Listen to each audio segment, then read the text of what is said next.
tubahaye ikaze nanone. Hari ikintu uyu munsi tugiye kuvugaho kitarambirana cyane. Hari ukuntu abantu bajya kubana wenda se bahuriye mu kazi ahantu, cyangwa se hari n'ukuntu wenda baba barahuriye mu mujyi runaka, bakaba bari ahantu hegeranye ariko bose baravuye mu bice bitandukanye. Noneho bakibwira ngo wenda se turakundana ku buryo bapanga n'ubukwe, umwe muri bo atarigeze agera muri famiye y'undi. Ariko niba ari ikintu gisenya ingo nyinshi muri iki gihe, ni ugushaka umuntu ariko utazi imico y'iwabo, utarakandagira iwabo, ngo byibura unitegereze n'ababyeyi, unarebe ukuntu abana b'iwabo bameze, ngo umenye nyine amakuru y'umuntu mugiye kubana. Mu nama zigirwa abantu bagiye kubana, kenshi na kenshi uzasanga bakangurira ko ukwiye kurambagiza nyina w'umuntu mbere y'uko mubana. Ese ni ukubera iki? Nibyo bintu tugiye kurebaho ubundi tugasoza. Ikintu cya mbere, bigufasha gusobanukirwa nyine background cyangwa se background y'umuntu mugiye kubana. Ni ukuvuga ngo imiryango dukomokamo niyo igena imico tugira, values, niyo igena imyizerere tugira ndetse n'imyitwarire tuba dufite. Ni ukuvuga ngo iyo urebye cyangwa se ukiga ku mico y'umuryango ugiye gukuramo umugore, biguhereza ishusho y'imyitwarire umugore waba afite cyangwa se umugabo aba afite. Rero ni ukuvuga ngo niba ukeneye kugira umufasha mwiza, ukwiriye kwiga background y'umuryango, ugikwiye kwiga background y'umuntu mugiye kubana. Ikindi ni ukubaka isano n'umuryango. Ni ukuvuga ngo niba se ugiye gushaka mu muryango bakaba barakubonye, nuko babona uko wambaye gusa, uko muganiriye, ibyo hari ikintu byubaka ubucuti, kuko nyuma y'igihe runaka mama ushaka kuzagirana ibibazo, mama ushaka kuzahura n'ibibazo runaka. Rero iyo uri kwitabaza abantu uzi, uwo mubyeyi umuzi, papa uwo mugore wawe umuzi, ubona n'abakugira inama. Ikindi binagufasha kumenya nyine itandukaniro. Ushaka kumenya wenda se imirire yabo itandukanye gute n'iyiwacu. Ese ushaka gushaka ahantu ugasanga barya inzoka, ni urugero, ukabona umugore muri iyo minsi ukabona azanye inzoka agiye kuyiteka.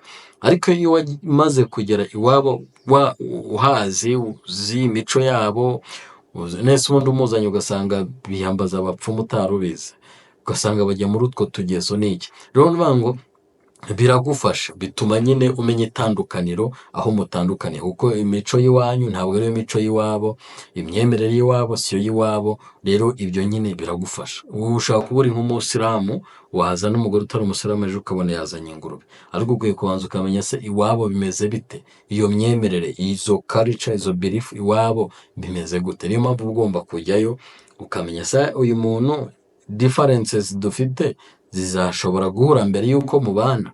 Ikindi, hari ukuntu iyo wagiyeyo umenya uburyo uwo muntu wawe, niba ari umugore cyangwa se ari umugabo, uburyo ari gushyikirana n'abavandimwe be cyangwa se n'ababyeyi be.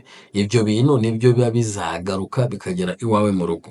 Bivuga ngo niba ubonye abanye neza n'abarumuna be, abitaho, icyo ni ikimenyetso cy'uko nawe azakwitaho. Ariko iyo wabyirengagije, kwa guhuza kurabura. Kandi rimwe na rimwe akanakubwira ati rero twebwe iwacu nuko tumeze, nuko tumeze. Ushobora gusanga niba ari umukobwa, wenda se ajya asabana na se ari inshuti cyane, wowe noneho mwabana ugasanga iyo bond ntayihari, ugasanga n'ako kantu gato karabasenyeye. Ikindi, ushobora gushaka mu muryango wenda se ukennye cyane, wowe wifite, ariko umukobwa mwahuriye ahantu wenda yifitiye akazi, asa neza. Hari ukuntu wenda uba utekereza se wenda iwabo bimeze gutya na gutya na gutya, wagera ugakubitwa n'inkuba ugasanga ni abakene, hari ibyo bazagusaba, wenda nawe iwanyu mufite izindi nshingano. Rero ni ngombwa ko ibyo bintu uba wamaze kubibona kare, ku buryo ujya kubana n'umuntu uzi. Ikindi, hari n'igihe aba ari abantu wenda bakunze iraha cyane, wenda w'iwanyu mwarigoraga, kandi twabonye hejuru ko imiryango dukomokamo, ababyeyi batubyaye nibo baduhereza imico, nibo baturemera imico tugenderaho. Kenshi na kenshi biragoye ko wabona ababyeyi bose bari inyangamugayo, famiye ari inyangamugayo, ngo havemo umwana w'ikirara. Ntabwo bikunze kubaho. Kenshi na kenshi ibyo batoje umwana nibyo bikunze kugenda gute, nibyo umwana akunze kugenderaho. Rero tekereza, usanze ari nk'umugore ukundira wenda wowe iwanyu mutarekura, byagenda bite? Niho kwa guhuza kubura ugasanga umwe ari kwifuza ko mu rugo mukora iki ngiki, tugura intebe, uwo ari kwifuza wenda ko mwubaka inzu, mugura umurima, umuntu ari kwifuza ko wenda mugura amasahani, noneho mukanashwana no kugira ngo muhuze kuri ako kantu bikanga.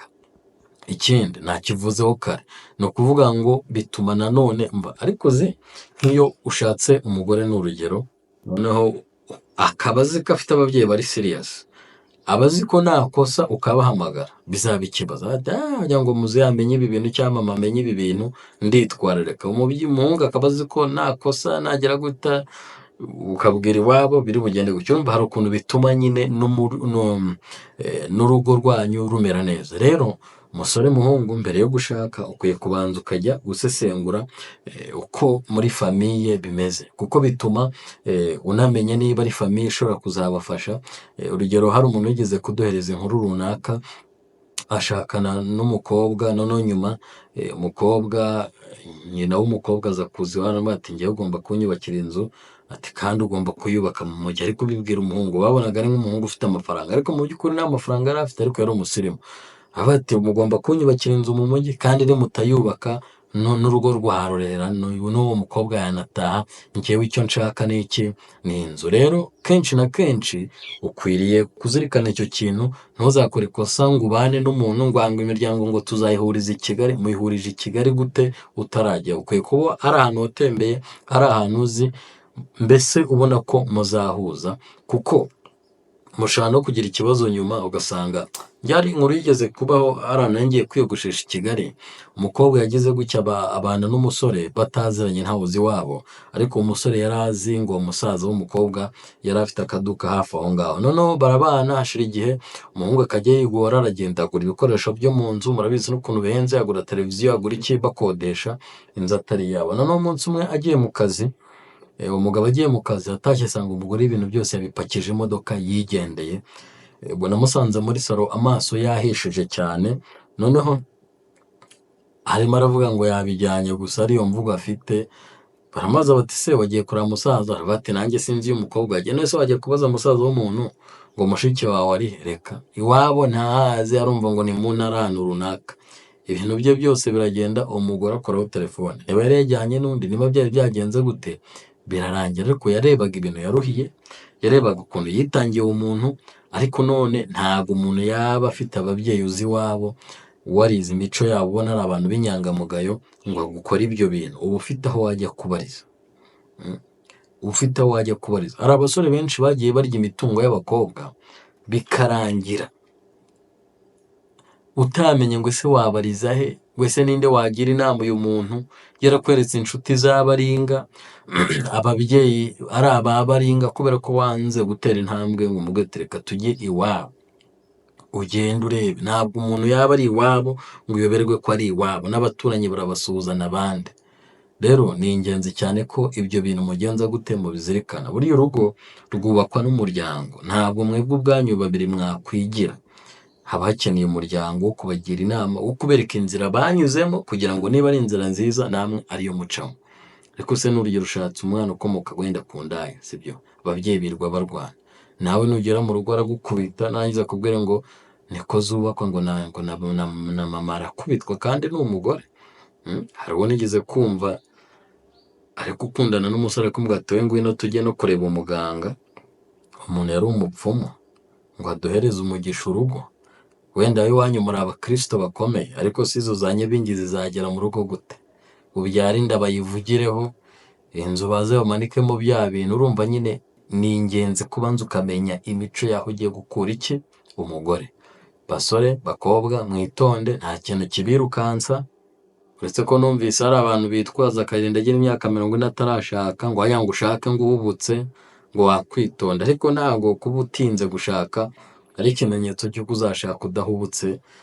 Ni ibintu bibiri bitandukanye. Gufata umwanya ukiga kuri iyo poroje yo kurambagiza ukabikora neza, no gutinda gushaka ni ibintu bibiri bitandukanye. Wenda ushaka kuba ufite impamvu, nta muntu nabwira ngo azashaka afite iyi myaka, ariko nanone ushobora gushaka ufite 40 n'urugo rukakubera rubi kubera ko wenda wanahubutse kandi wari ufite 40. Ntabwo rero gutinda gushaka burya ari igisobanuro cy'uko uzagira umugore mwiza. Ariko nanone gushaka kare cyane nabyo si byiza. rero igihe wowe byakuziyemo ukabona igihe cyawe kigeze, ubushobozi ufite bubikwemerera, ushobora kugira umuryango, ufite umuntu ugufasha, ushobora kugira umuryango. Rero ibyo bintu byose mubizirikane, ntabwo upfa gushaka uko ubonye.